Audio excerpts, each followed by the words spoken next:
시작할게요. 자, 문문 보시는데 국가의 중립성에 대한 상반된 입장. 지금 진도 다 나가셨죠, 학교에서? 아니요. 안 나왔어? 아직 진짜? 지나나요.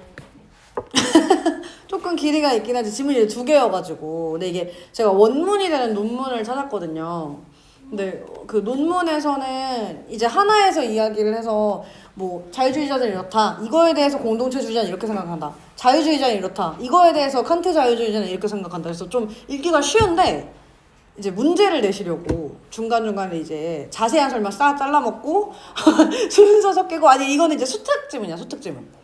그래서 수특에서 이제 지문을 낼 때 원문을 그렇게 약간 편집을 좀 하셨더라고요. 그래서 제가 이따가 끝나고 원문을 스캔해서 한번 올려드리도록 할게요. 읽으실 분이 있을지 모르겠지만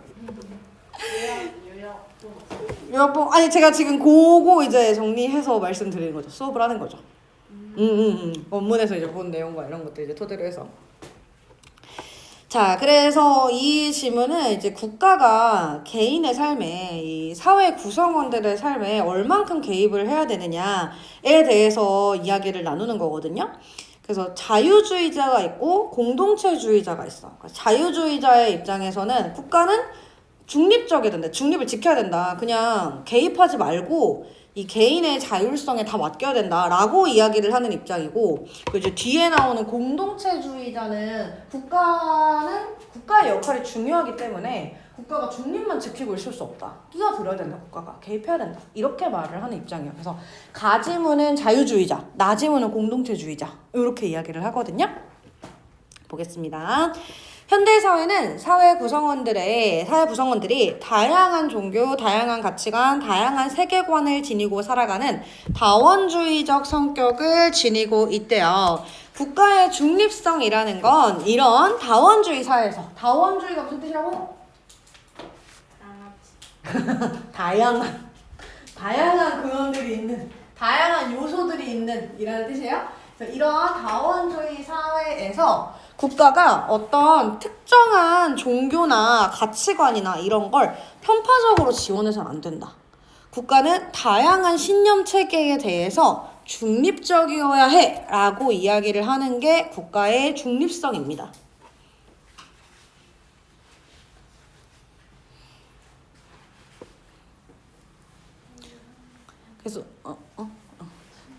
그래서 불교를 믿는 사람도 있고 기독교를 믿는 사람도 있고 천주교를 믿는 사람도 있잖아요. 그래서 그런 다양한 종교를 믿는 사람들이 있는데 기독교만 믿으세요, 불교만 믿으세요 이러면 안 된다는 거죠.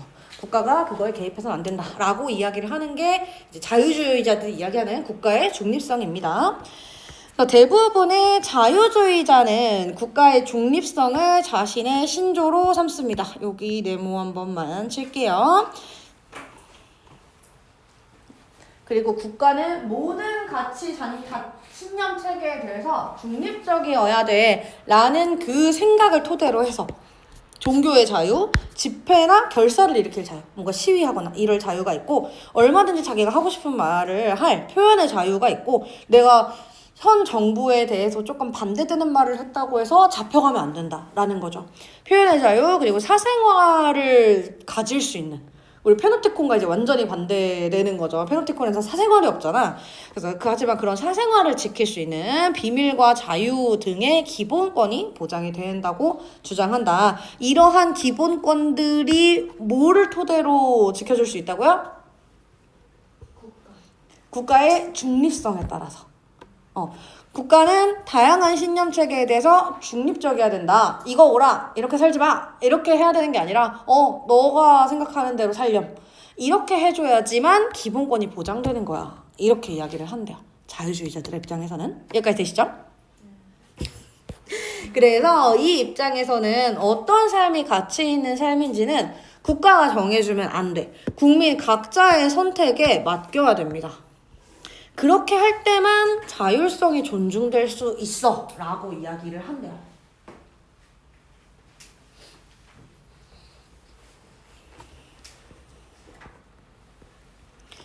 그래서 자유주의자라는 거는 국민의 자율성을 보장해줘야 돼 라는 사람들이 통틀어서 자유주의자라고 묶이는 거거든요. 그럼 이 자유주의자들의 안에서도 파가 갈릴 거 아니야. 왜 자유를 보장해줘야 되는지.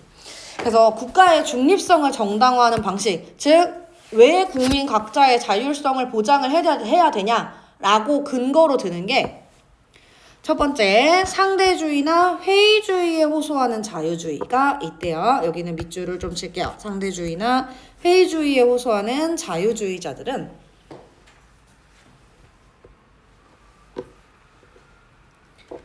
그 어떤 세계관, 그 어떤 가치관도 절대적으로 참이거나 거짓일 수는 없다. 그리고 그 가치관의 타당성이 이게 정당한지를 객관적으로 인식할 수는 없어. 사람들이 어쨌든 자기 주관이 들어갈 수밖에 없기 때문에 완벽하게 객관적으로 판단한다는 건 불가능해. 그러면 절대적인 어떤 가치관도 절대적일 수는 없는 거야. 그러니까 상대주의라는 거죠.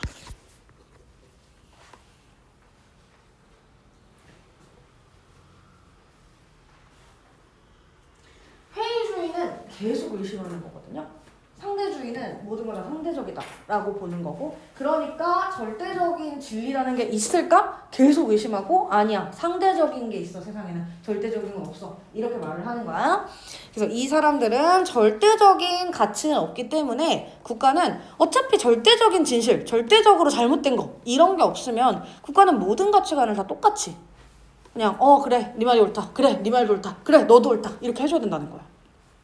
이게 상대주의나 회의주의에 호소하는 자유주의자들의 방식입니다. 여기 형광펜을 좀 할게요. 이 상대주의나 회의주의에 호소하는 자유주의자들은 국가가 구성원 개개인의 가치관을 모두 똑같이 중립적으로 대우해야 한다라고 주장합니다.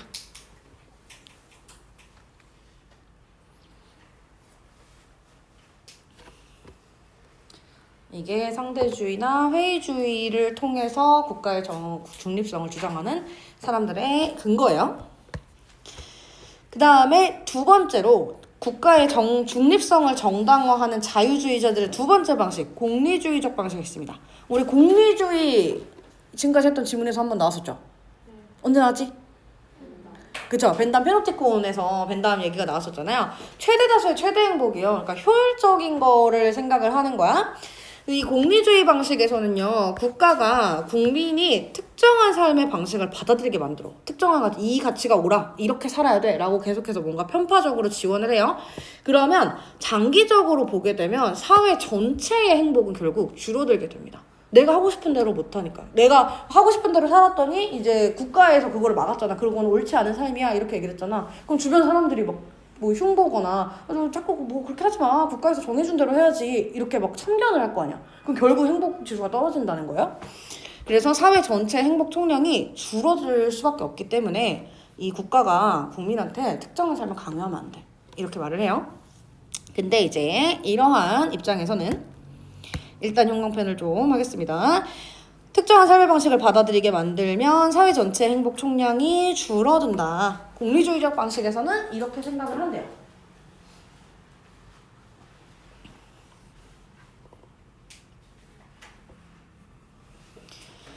그래서 사람들이 때때로 잘못된 선택을 하더라도 스스로 삶의 방식을 어쨌든 자유롭게 선택할 수 있도록 하는 것이 사회 전체의 행복 총량을 늘어나게 하는 것이다. 내 맘대로 안 하면 결국 계속 미련이 남고 생각이 나기가 마련이거든요. 이 사람들이 계속 과거에 이런 거에 이제 얽매이고, 그때 그냥 내가 하고 싶은 대로 할 걸, 지금 이걸 하는 나는 행복하잖아, 이런 걸 계속 생각하면서 결국 행복 총량이 줄어들게 된다는 거야. 지금 우리 두 개를 봤는데, 상대주의나 회의주의에 호소하는 자유주의자, 공리주의적 방식에서 국가의 중립성을 정당화하는 자유주의자, 이렇게 두 가지 맥락이거든요. 이 사람들은 왜 국가의 중립성을 주장해?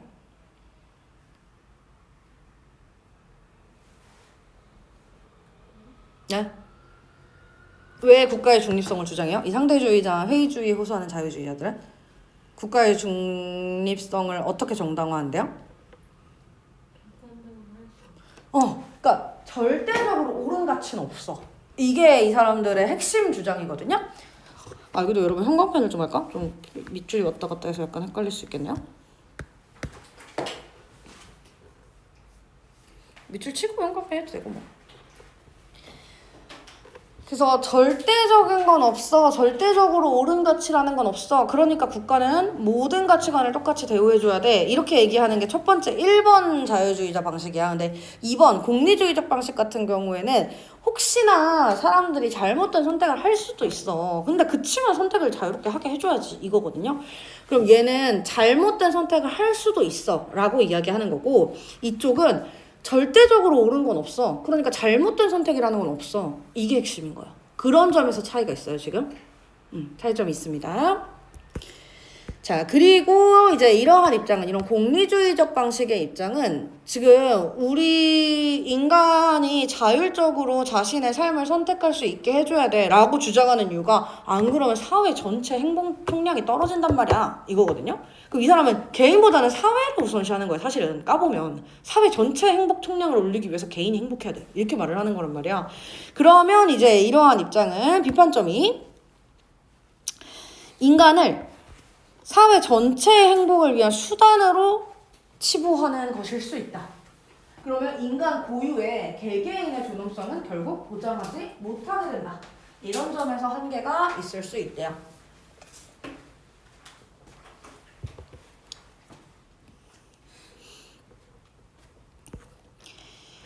그래서 지금 여기가 이 문단이 이 상대주의나 회의주의에 호소하는 자유주의자랑 공리주의적 방식으로 공립정당하는 자유주의자, 요렇게 두 개가 묶여 있거든요. 그럼 얘네 둘이 약간 결이 비슷한 거야. 그리고 요 밑에 이제 나머지 두 개 총 자유주의자 네 그룹으로 나오거든요. 여기에 이제 3번, 4번이 나오는 거예요. 얘네끼리는 또 결이 또 비슷한 거야. 다시 마저 들어가 보겠습니다. 자, 그 다음에 칸트적 자유주의자인데요.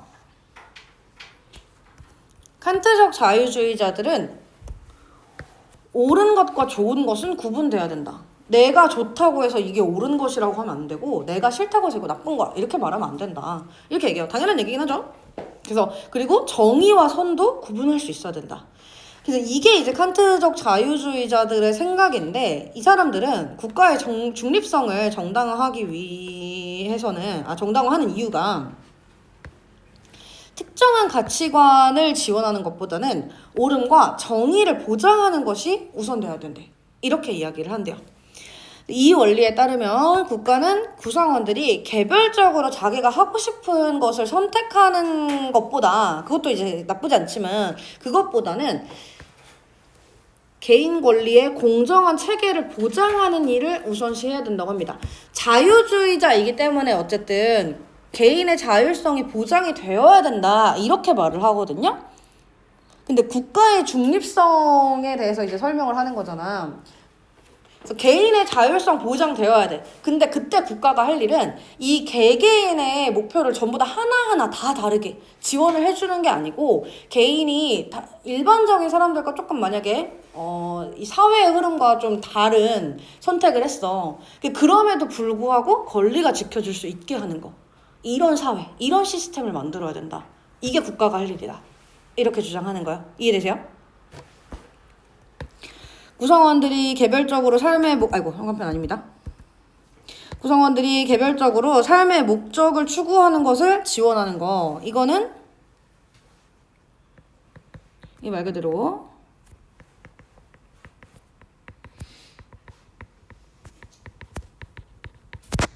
삶의 방식을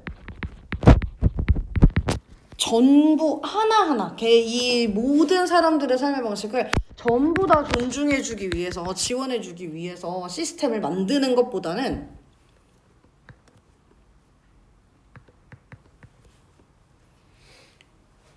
이 사회적으로 일반적이지 않은 선택을 했다고 하더라도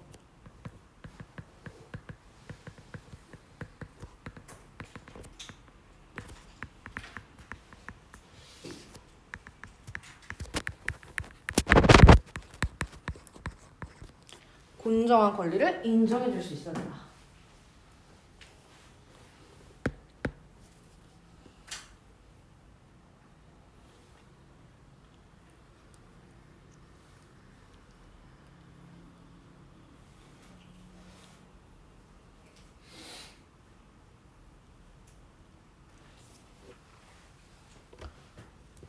그러니까 뭐 이제 여러분은 아직 그럴 일이 없지 않을까 싶은데 가끔 이제 뭔가 다 같이 음식을 좀 많은 사람들이 이제 카페나 뭐 이런 데서 음료를 주문하거나 음식을 주문할 때 메뉴를 통일하자는 사람들이 있어요. 나는 이제 짬뽕 먹고 싶은데 이 사장님이 만약에 이제 짜장면 다 통일하자 이러면 어쩔 수 없이 짜장면 먹어야 되는 거야. 그런데 이제 약간 예를 들면 이제 그런 상황에서 국가가 지금 짬뽕 먹고 싶은 사람 짬뽕 못 먹게 하는 거예요? 너 처단 일로 와. 이렇게 하는 게 아니라 이 짬뽕을 먹는 사람이 짬뽕을 선택을 했더라도 주변 사람들이 뭐야 저 왜 짬뽕 먹어 이런 반응이 안 나오도록 할 수 있는 그런 사회를 아예 시스템적으로 구성을 해야 된다. 이게 이제 칸트의 생각입니다. 즉 개인의 권리가 사회 전체의 선을 위해서 희생될 수는 없습니다. 개인의 권리가 우선이에요. 칸트적 자유주의자이기 때문에. 그런데 이 칸트적 자유주의자들의 입장에 대해서 지금 이 칸트적 자유주의자들은 이야기를 하는 게 개인의 자율성을 보장해줘야 돼.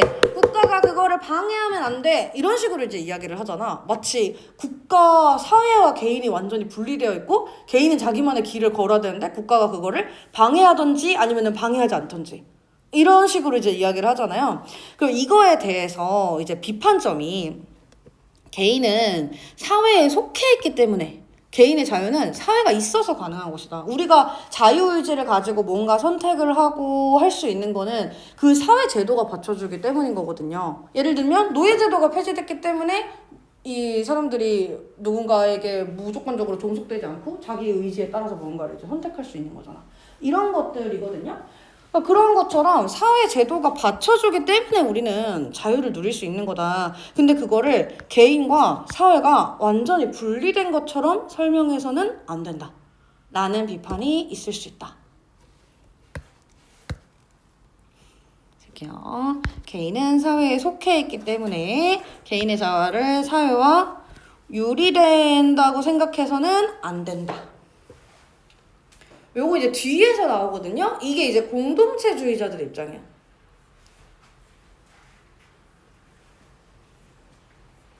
그리고 정치적 자유주의자도 약간 이런 거를 이제 받아서 뒤에 나오는 정치적 자유주의자도 요런 이야기를 좀 받아서 자기의 그 자유주의자 주장을 펼치는 거고.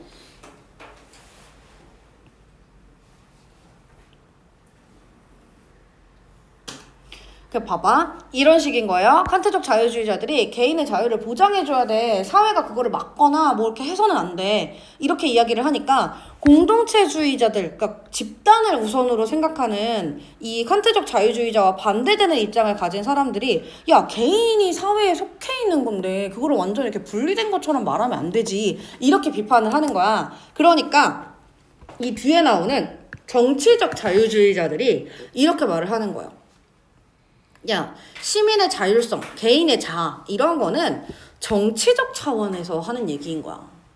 지금 칸트가 이야기하는 거는 윤리적 차원, 철학적 차원에서 이야기를 하는 거고 우리가 국가의 중립성에 관해서 이야기를 할 때의 자아는 정치적인 차원이야. 이렇게 반기를 들면서 이 자기의 자유주의에 대한 생각을 펼친다는 거야. 이해되세요, 여러분?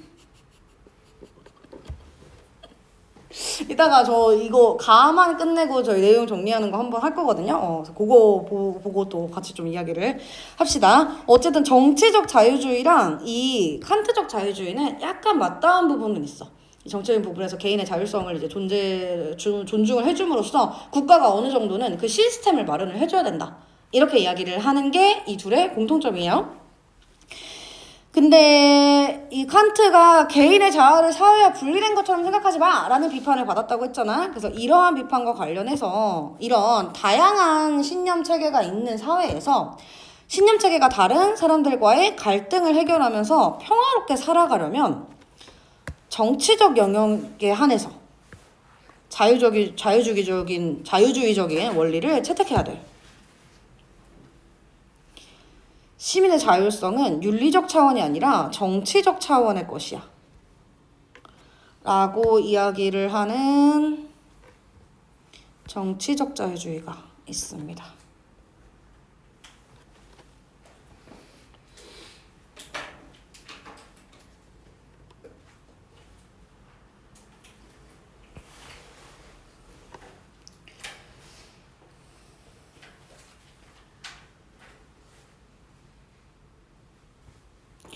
그래서 자유주의가 옹호되는 거는 정치적 차원에서 옹호가 되고 우리가 자유롭게 뭔가 이제 살 수 있고 국가가 중립성을 지켜야 되고 이런 건 정치적인 차원에서 이야기하는 거지 나는 지금 철학적인 차원에서 하려는 이야기가 아니야 라고 말을 하는 게 정치적 자유주의예요.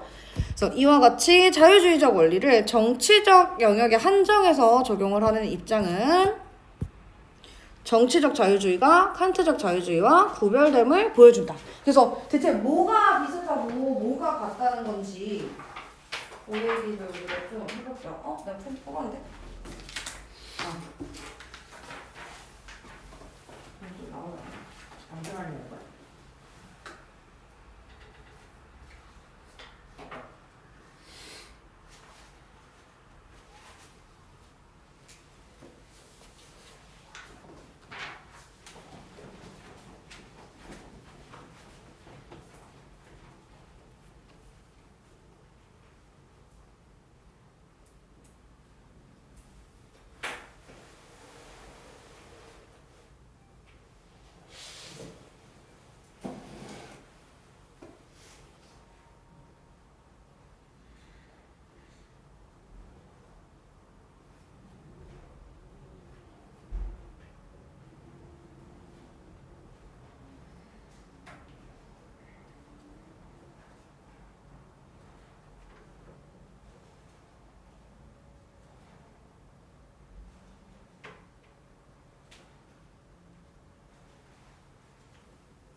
한시 타임은 한 장 안에 뽑느라고 좀 작게 뽑혔는데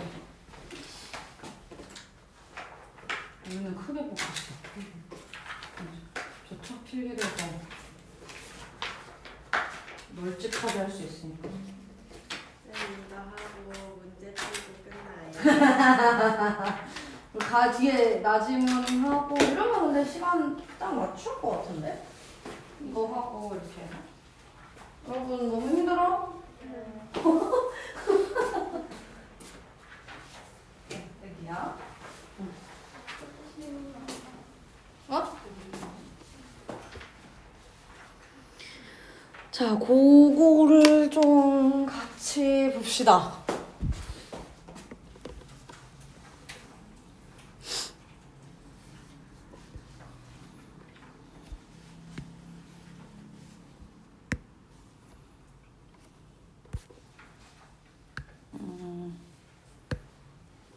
잠깐만. 응?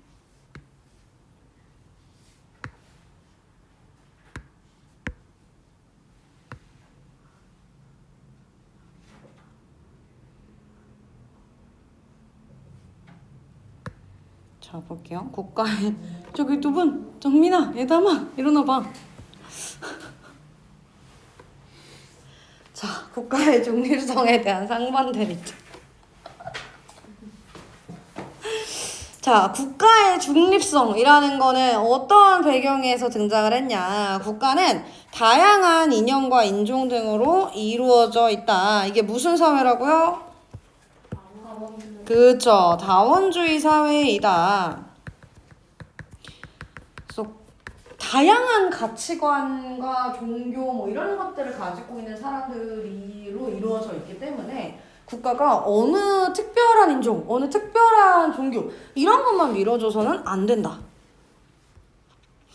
그래서 국가가 중립성을 지켜야 자유가 보장되는 거야 라는 게 자유주의자들의 네 그룹의 자유주의자가 나오잖아요. 모두의 공통점입니다.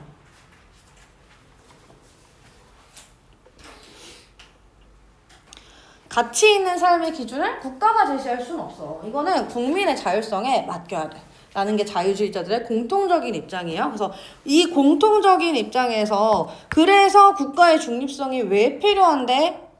라는 근거를 4개로 분류를 한다는 거야. 첫 번째, 1, 2번은 쉽죠. 절대적인 진리는 존재하지 않는다. 그렇기 때문에 모든 가치관을 똑같이 대우해야 돼요. 이건 상대주의, 회의주의. 그러니까 국가는 중립을 지켜야 돼. 특정한 가치관을 밀어주면 안 되는 거야. 이렇게 말을 하는 거예요. 그다음 두 번째, 공리주의, 최대 다수의 최대 행복입니다. 국가가 특정한 삶의 방식을 강요하면 결국은 행복하지 않은 사람들이 늘어나게 돼. 그리고 그러면 사회 전체의 행복 총량이 줄어들어. 근데 이게 대신 비판점이 있다 그랬죠. 어떻게? 그쵸. 개인을 요 행복이 사회 전체의 행복을 위한 수단으로 치부할 우려가 있다. 이건 잘못된 거지. 인간 한 명 한 명의 마치 자유가 중요한 것처럼 이야기하면서 인간 한 명 한 명의 고유성을 전혀 존중해주지 못하잖아. 이렇게 비판할 수 있다는 거죠.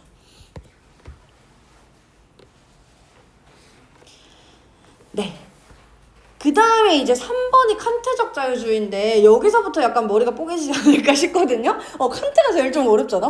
그래서 국가 중립성에 얘가 왜 껴들어 있는 거야 싶은데, 일단 제가 여기에 칸트 사상의 정언명령이랑 자율적 이성 존재자로서 인간을 적어놓긴 했는데, 정언명령은 사실 중요한 건 아니고요. 그러니까 내가 이제 말을 하는 대로 그거를 이제 쫓아가가지고 도덕적인 인간이 돼야 된다, 뭐 이런 얘기예요. 그래서 우리 국가의 중립성에서는 이제 크게 중요한 부분은 아니고, 첫 번째, 자율적인 이성을 가지고 존재한다, 인간은. 그러니까 스스로 선택할 수 있고요. 스스로 생각할 수 있어요. 자신의 생각에 따라서 선택을 할 수 있는 존재. 이게 자율적인 이성 존재입니다. 그리고 하나 더. 칸트는 이렇게 쓸게. 칸트를 가지고 끌어서 쓸게요. 칸트는 이 수많은 이제 사상 중에서 이야기를 한 게 인간은 목적이야. 목적이다. 수단이 되어서는 안 돼.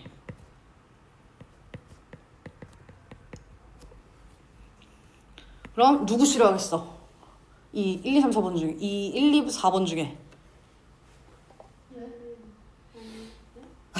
이 칸트적 자유주의자를 쫓는 사람들이 상대주의, 공리주의, 정치적 누구 싫어하겠어요? 그쵸. 그래서 요런 점에서 공리주의와 구별된다.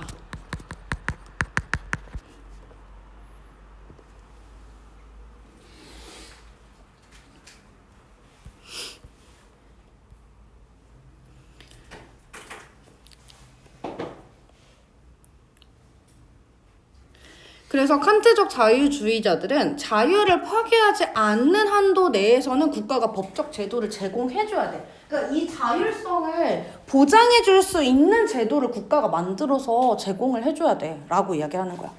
이 국가의 법적 제도는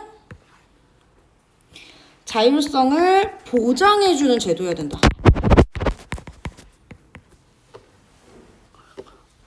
국가는 법적 제도를 제공해야 돼. 어떤 법적 제도? 개인의 자율성을 보장해줄 수 있는 법적 제도. 그걸 만들어야 돼. 그러한 시스템을 만들고 나서 국가를 굴려야 되는 거지. 이 특정 가치관이 옳다고 밀어주면 안 돼. 국가는 중립적이어야 돼. 그게 칸트가 이야기하는 국가의 중립성이에요. 1번 상대주의, 회의주의 같은 경우는 절대적인 건 없으니까 국가는 모두 다 옳은 걸로 대우를 해줘야 돼. 이렇게 말한 거고, 2번 공리주의는 이 개개인의 삶에 그러니까 니즈를 채워주지 않고 무조건 하나의 길만 만들게 되면 사람들이 행복하지 않게 돼. 그러니까 국가는 이제 중립을 지켜서 잘못된 선택을 하더라도 사람들의 행복을 기준으로 우선으로 할 수 있도록 해야 돼. 이게 공리주의자들의 국가의 중립성. 그 다음에 세 번째, 칸트가 이야기하는 국가의 중립성은 국가는 어떤 특정한 가치가 옳다. 그러니까 앞에 1번 같은 경우는 그래 절대적인 건 없어. 너도 오라 이거잖아요. 근데 칸트는 옳고 자시고 할 것 없고 그냥 개인이 선택할 수 있는 거를 법으로 보장을 해주란 말이야. 이거예요. 국가가 그거를 판단할 필요는 없어. 그냥 모두가 자유롭게 선택할 수 있도록 판만 깔아주면 돼. 이게 칸트적 자유주의자들의 입장이에요. 왜냐하면 인간은 자율적으로 생각할 수 있는 힘을 가지고 있으니까요. 요 위에서 얘기한 게 요거죠. 자율적 이성 존재자로서의 인간이라는 게 인간은 자율적으로 생각할 수 있으니까 그 자율성을 보장해 줄 수 있는 법적 제도를 만들어주면 돼. 적겠습니다. 특정한 가치를 지원해줘서는 안 된다. 이게 옳다라고 판단해줘서는 안 돼. 이게 칸트가 생각하는 중립이에요.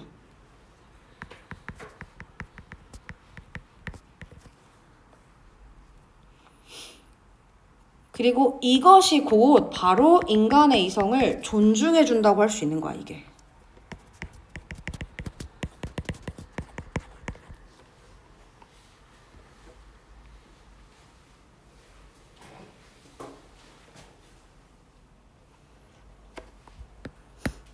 네, 되셨죠? 여러분 여기 밑에 비어있죠? 비어있는 게 맞아요?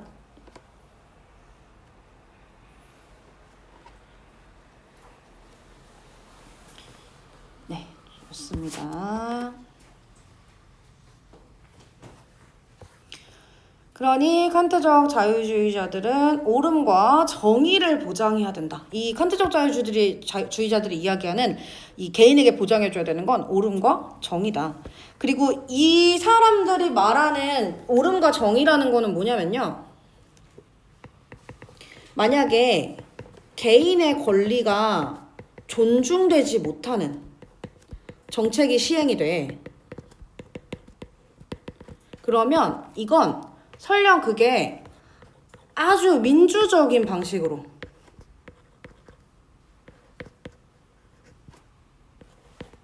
뭐 투표를 해가지고 과반수가 어떤 억압도 강요도 없는 상황에서 투표를 해서 과반수가 거기에 동의했기 때문에 시행된 정책이다 라고 해도 개인의 권리가 존중받지 못하면 그거는 옳지 않다. 정의가 아니다. 이렇게 봤어요.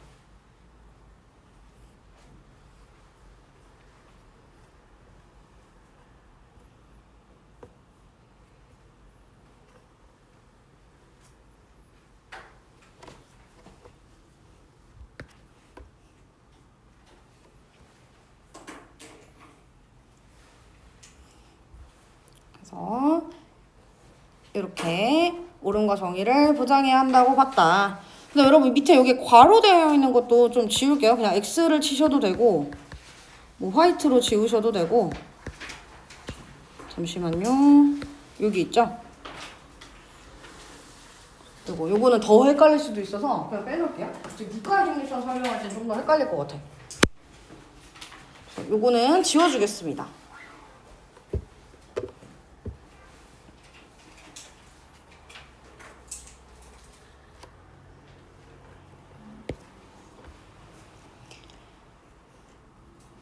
그래서 이러한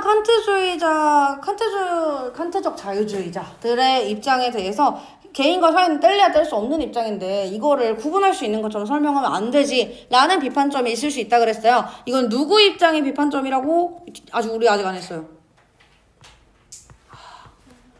공동체주의자들의 왜? 무슨 문제가 생겼어? 화이트가 끊어졌어. 나도 화이트 없을 텐데. 아니 괜찮아요. 괜찮아? 저거 이거 있어요. 뭘 헷갈려 끊어지는. 이렇게 쓸게요. 공동체주의자 입장의 비판점이요. 개인과 사회는 뗄 수 없어.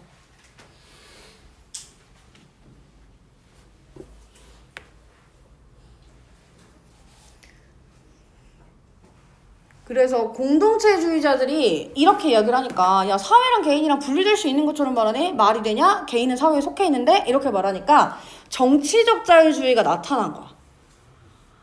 우리가 지금 이야기하는 자아라는 건 정치적 자아야. 철학적이고 이런 게 아니라 이거에 대해서 자율성을 보장해달라고 하는 거야. 근데 그거는 이제 당연히 개인과 사회가 분리될 수 없겠지. 뭐 이렇게 말을 하는 거야.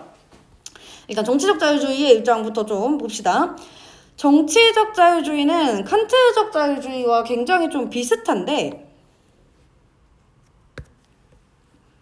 이 사람의 이제 핵심은 칸트는 굉장히 개인의 선택, 뭐 개인의 삶, 그리고 철학자니까 철학적인 입장에서의 자아를 계속해서 이야기를 한단 말이야. 그래서 근데 정치적 자유주의는 그게 아니라 그랬잖아. 그래서 칸트 사상과의 칸트 자유와의 인간관이다. 이렇게 생각해 두시면 되겠습니다.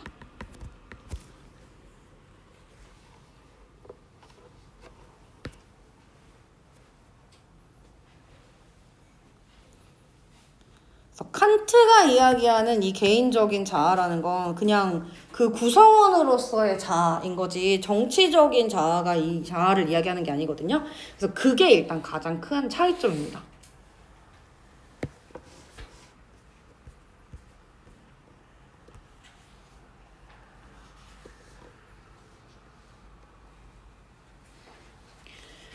그래서 시민의 정치적 자유주의, 시민의 자율성이라는 거는, 그러니까 시민이잖아. 이 구성원, 공동체 구성원으로서의 이름이란 말이에요. 이거는 당연히 정치적 차원의 것이고, 자유주의를 내가 옹호하려고 하는 건 정치적인 맥락일 뿐이야. 이게 뭐 철학적이고, 뭐, 이 삶의 본질, 이런 거 아니야.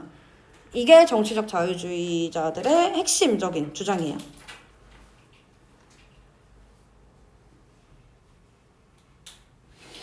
그러니까 칸트는 옳음과 정의를 구분하고 뭐 선과 뭐를 뭐 구분하고 뭐 이렇게 이야기를 했는데 그 개성과 자아를 존중하고 이렇게 이야기를 했는데 일상생활에서 이런 것들을 구별하는 거는 정치적인 맥락에서 다뤄질 수가 없어.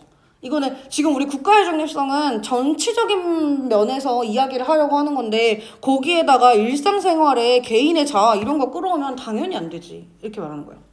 그래서 시민의 자율성이라는 건 인간은 어차피 원래 이제 사회적 관계를 맺고 살아갈 수밖에 없으니까 어디 절 들어가가지고 진짜 혼자 그냥 독방 앉아서 목탁치지 않는 이상 사람을 마주칠 수밖에 없잖아요. 그쵸?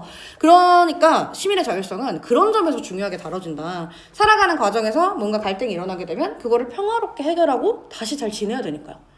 싫다고 그냥 냅다 끊고 그러면 영원히 모든 사람들을 끊는 거잖아. 그러니까 영원히 그렇게만 살 수는 없잖아. 물론 이제 필요한 경우도 있겠지만 그러니까 갈등이 일어나면 해결하고 평화롭게 살아가고 그렇게 하기 위해서 이 시민의 자율성이 필요한 것이다. 그렇기 때문에 이 정치적 자유주의자들이 이야기하는 국가의 중립성은 이거예요. 시민들에게 무엇이 옳은 삶인지 설명하려고 해서는 안 돼. 국가의 개입은 왜냐하면 정치적인 면에서만 일어나야 되니까.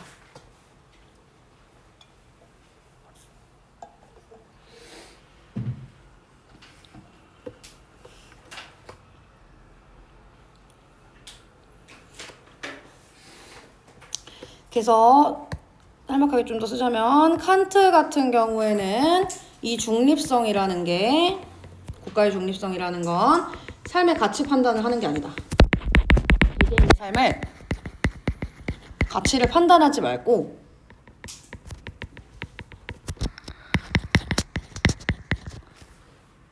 선택이 자유로운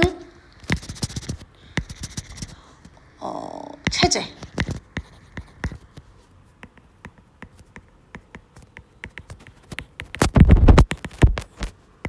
이게 칸트의 중립성인가요? 삶의 가치, 개개인의 삶의 가치에 대해서 판단하지 말고 그냥 개개인들이 자유롭게 선택할 수 있는 체제를 만들어. 그게 국가가 할 일이야. 이거고 정치적 자유주의자 입장에서는 국가는 정치적인 면에서만 개입해야지 인간의 삶에 개입되면 안 돼. 인간의 시민들의 삶에 대해서 이야기할 때는 중립성을 지켜야 돼. 이게 정치적 자유주의자들의 국가의 중립성입니다. 차이 아시겠나요?